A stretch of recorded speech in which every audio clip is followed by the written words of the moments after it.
I'm going to give a warning in advance. There are several shocking elements in this particular video, the graphic elements that include violence and people getting killed. It's not close up. It's not something where you're going to see blood or anything to that effect, but the warning still needs to be put because there are the sensitive among us. Um, Michael Forrest Reinhold, Antifa activist. Michael Forrest Reinhold basically killed another person during one of the protests. Now, I'm going to let him describe what took place. And this is from his own words. And I'm going to show you how federal authorities basically hunted down and executed this man um, with the President of the United States chest thumping them doing so. This is Reinhold. I felt that my life and other people around me's lives were in danger. And I felt like I had no choice but to do what I did. I realized what had happened. I was confident that I did not hit anyone innocent, and I made my exit. Do you feel that it was totally justified? Totally justified. Had I not acted, I am confident that my friend and I'm sure I would have been killed because I wasn't going to stand there and let something happen. Question A is the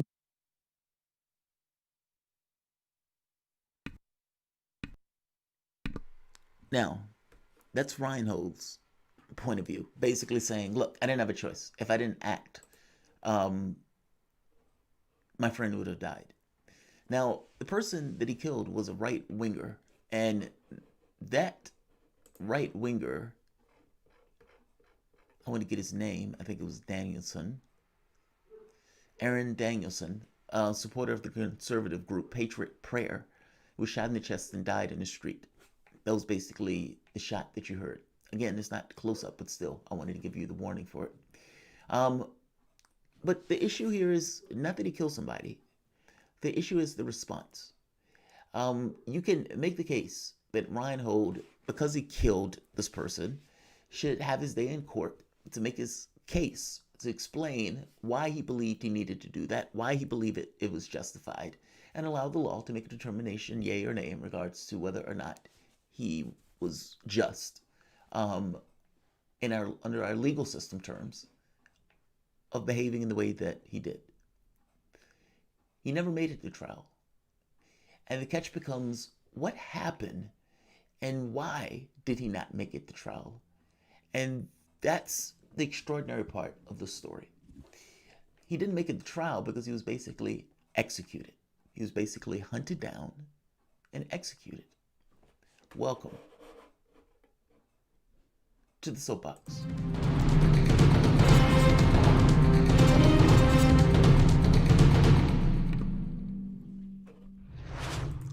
My name is Jamal Thomas. This is the Progressive Soapbox.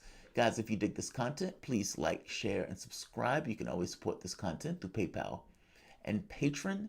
And yes, Michael Forrest Reinhold. Now, you saw the clip. This is another bit of it where you can see it for yourself. Now again, warning, live fire in this video. This is Portland. And let's take a watch one more time.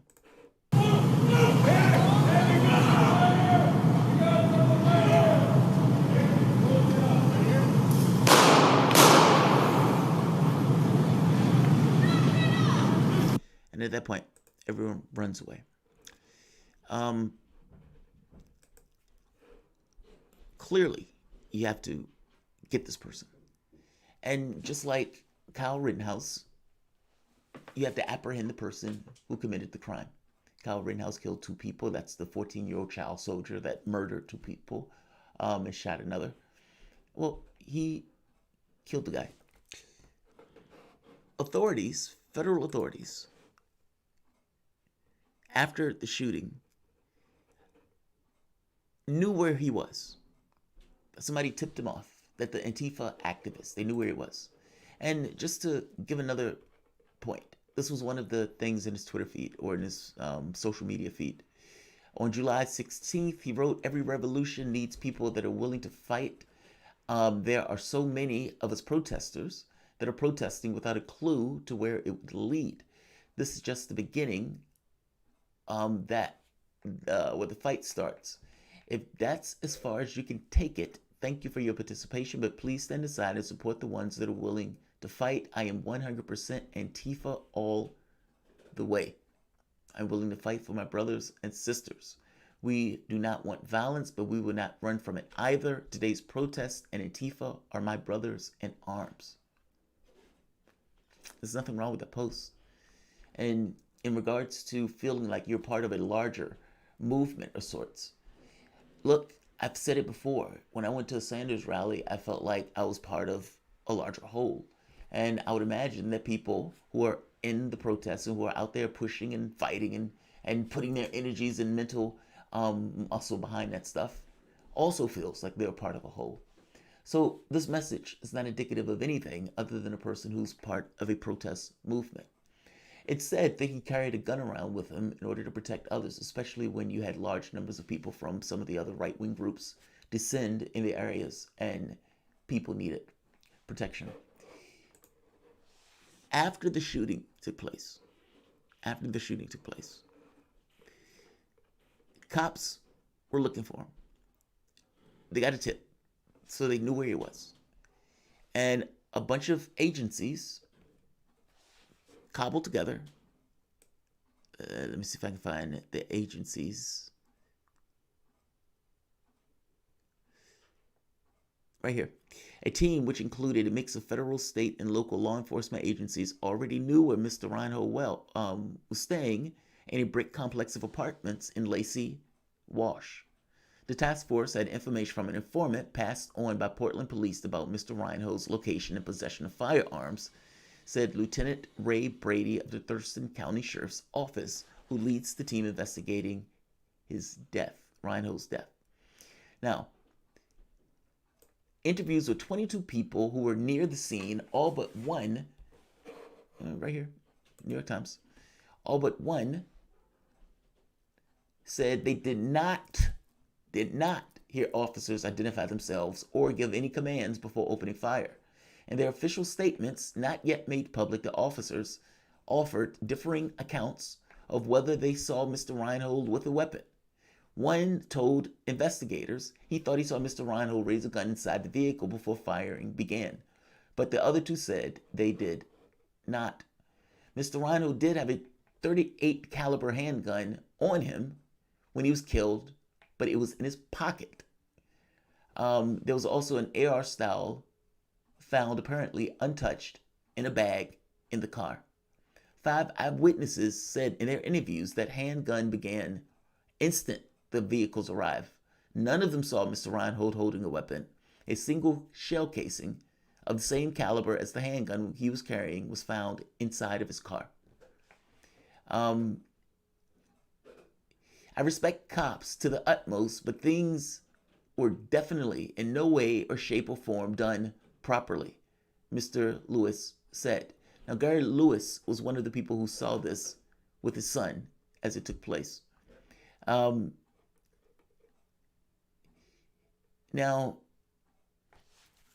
they're going into this notion that he carved out a niche for himself, protecting people there. And when right-wingers descended upon it, the protests at that point, protecting people extended or escalated into killing for that protection, at least by his estimate. The team, which included a mix of federal, read that part. All right, so here's another one. Another man who was walking his dog nearby said a burst of about 10 gunshots almost immediately after the SUVs came to a halt, and he did not recall hearing any commands. Understand why this is relevant. In the no knock warrant for Breonna Taylor, burst in, nobody hears an announcement, or it's like maybe one random guy or something. But if you didn't hear an announcement, why do you expect the people to understand or take you as cops? And even if you give the announcement for a split second, that's still not enough time for people to reconcile and get in their heads what is happening and what is taking place. And people have an absolute right to defend themselves. The bullets, if you remember, the guy who got charged in the Breonna Taylor case was the one who missed shooting Breonna Taylor. And instead, his bullets went elsewhere. He got charged for his bullets going elsewhere because they said it was reckless in the way that he was shooting. In this specific case, same thing. Cops pull up, no one announces, shots fired. Bam, got him, done. Going home, get a beer. And the catch becomes, well, wait a minute. Don't you have to give that guy at least a warning or an ability to turn himself in? Understand, the state, its job is not to execute until they're explicitly given the command. That guy could have went to court and could have got off if that judge or that jury found him not culpable for that killing. It doesn't matter that you have a video of something taking place. It doesn't even matter that he admitted to it. He still asserted this notion of self-defense or defense of another. And so that needs to be evaluated, not, rough justice, where you just go out and just give maximum justice in a whim. No. How does that work? That's called an execution. That's not you bringing the guy to court to be tried. That's an execution. Kyle Rittenhouse, how different the day cops treat their right-winger friends and the compatriots that are not within the police force but have this kind of fondness, apparently, for one another. Kyle Rittenhouse goes, murders two, and leaves and absconds back to his home and I suppose plays Xbox or something. In this very specific instance, there was no, we're going to let you turn yourself in.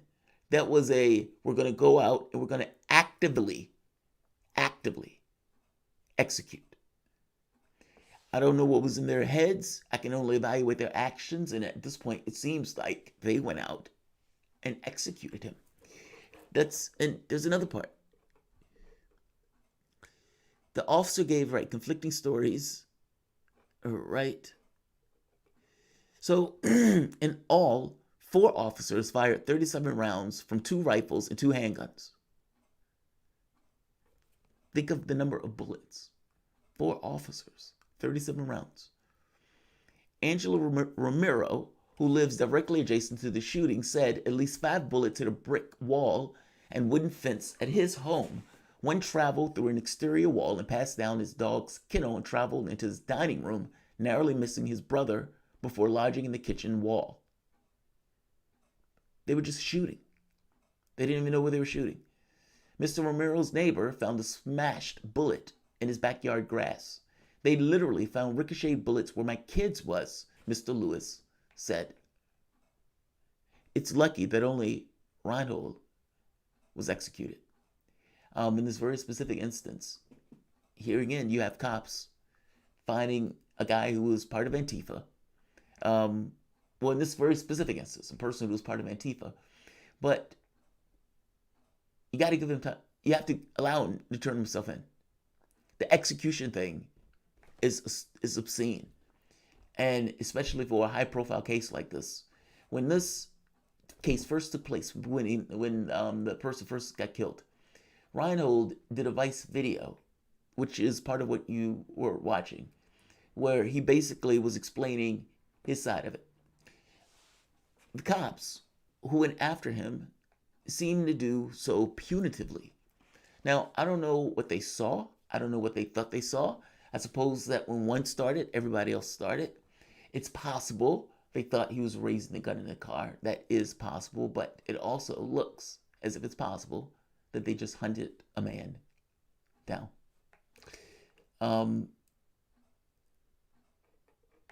Yeah. So, it's one of those things where it's the trial that's necessary, not the cops executing the person in this way. It's possible they were scared. It's possible they thought he was violent. It's possible they thought he was going to die for the cause. I don't know what was in their heads. I'm only going by out of the car, opened fire.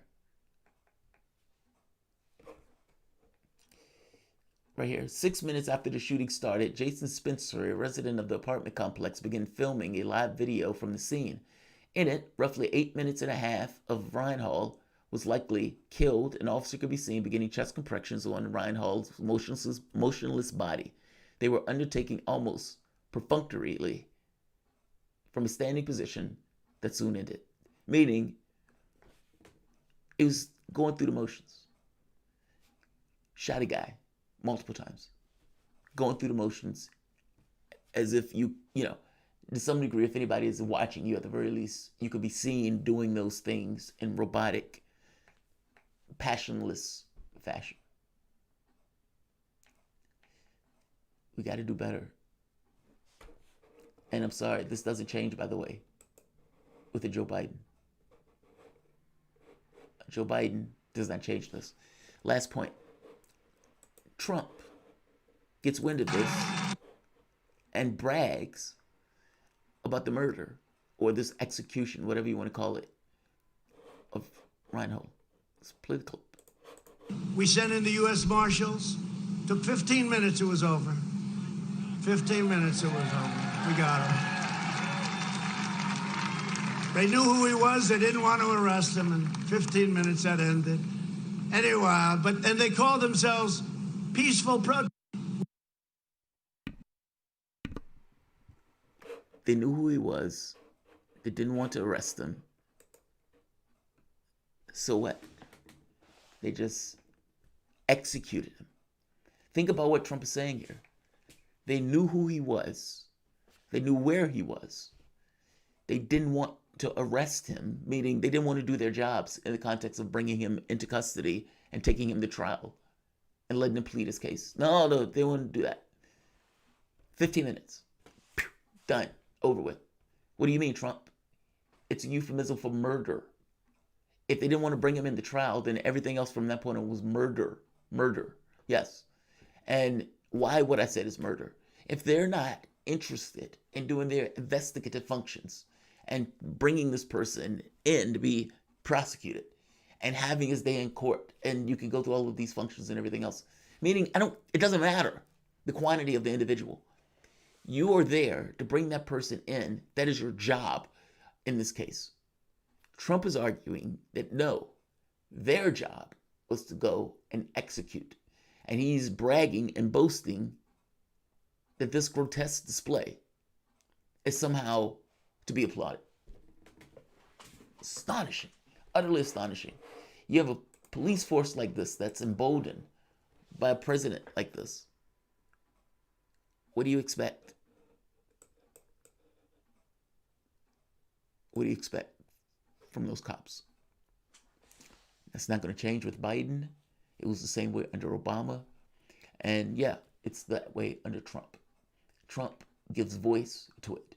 But at the end of the day, your cops are your cops are your cops. And this is the case of cops being cops. But in this very specific case, the idea that the president has just something about it is utterly grotesque. And if they did go there for this notion of murdering him, that's a fundamental breakdown in this country's investigative functions. Look, it is not the job to murder and to kill. They do that while doing their job, but that is not their job. And I don't know how you fundamentally break the way they operate and the way they function into something that's different, because giving them cats to cuddle is not going to necessarily do it. Not to mention the element of right-wing stuff also plays into this. This guy was a left-winger. Cops seems to be buddy-buddy with right-wingers, even giving these guys water and talking to these guys and hanging out with these guys and all of this other nonsense. These guys are walking around with these weapons, and cops are okay with the fact that they're walking around with these massive weapons. And so there's this element that you killed a right-winger, and we're going to come and take it out on you in this kind of punitive way. That element also, to me, plays into it, because I don't take for a minute that cops are not tacitly working with these right-wing groups or giving this kind of weird tacit approval in the way that these groups are functioning out there. So, Yeah, I mean, you can look at it in multiple ways, I suppose.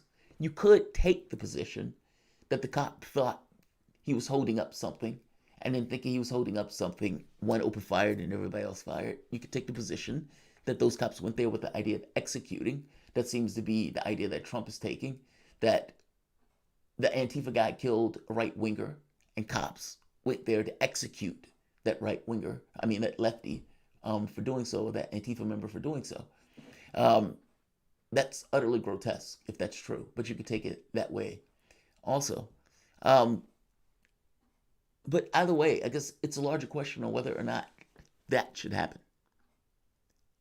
That and my point is this should. My point is this shouldn't. Wake up. This is 100% part of Biden's campaign. What do you mean? You think Antifa is part of Joe Biden's campaign? Nah, I don't buy that, Bob. I don't buy that, Bob. I don't buy that at all. I don't buy that. If you're saying, if you're arguing that Antifa is part of his campaign, I don't buy it. The moment that Biden gets in office, he's going to drop them like a hot potato. So no, I don't see that. This guy, honestly, this notion of will you fight for somebody in the way you fight for yourself, that seemed to be more at play. I mean, even in the way that he was phrasing it, saying I'm fighting for my brothers and sisters and that type of stuff. So I don't know if it's that. I think the guy's a true believer. I'm making the point that the police and the way that the police operate, Joe Biden and his mean-spiritedness, if you go back and look at those clips of him talking back in the 80s and the 90s with the criminal system, he was pushing Ronald Reagan to the right, out there like chest thumping about the executions, or trying to push Ronald Reagan to have more executions and whatnot. So he is infinitely culpable in the way our prison system or the way our criminal justice system operates, especially from the context of putting people in prison. In this very specific case, yeah, it was an execution. And people can make the argument about, the assassination of Martin Luther King, or the assassination of JFK, or the assassination of et cetera, et cetera, et cetera. We have a pretty decent history of it in this country. Cops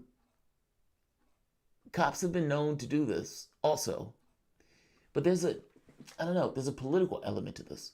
And the fact that the president of the United States is out there chest thumping it makes it look that much worse. Because he's to take Trump's posture in this, cops who are basically right-wingers goes and executes a guy who's part of Antifa, anti-fascists. Basically, fascists just executed a fascist. And this idea of taking him in to do the job, off the table. Off the table. So, however you want to look at it, it's ugly. Like, share, and of course, subscribe.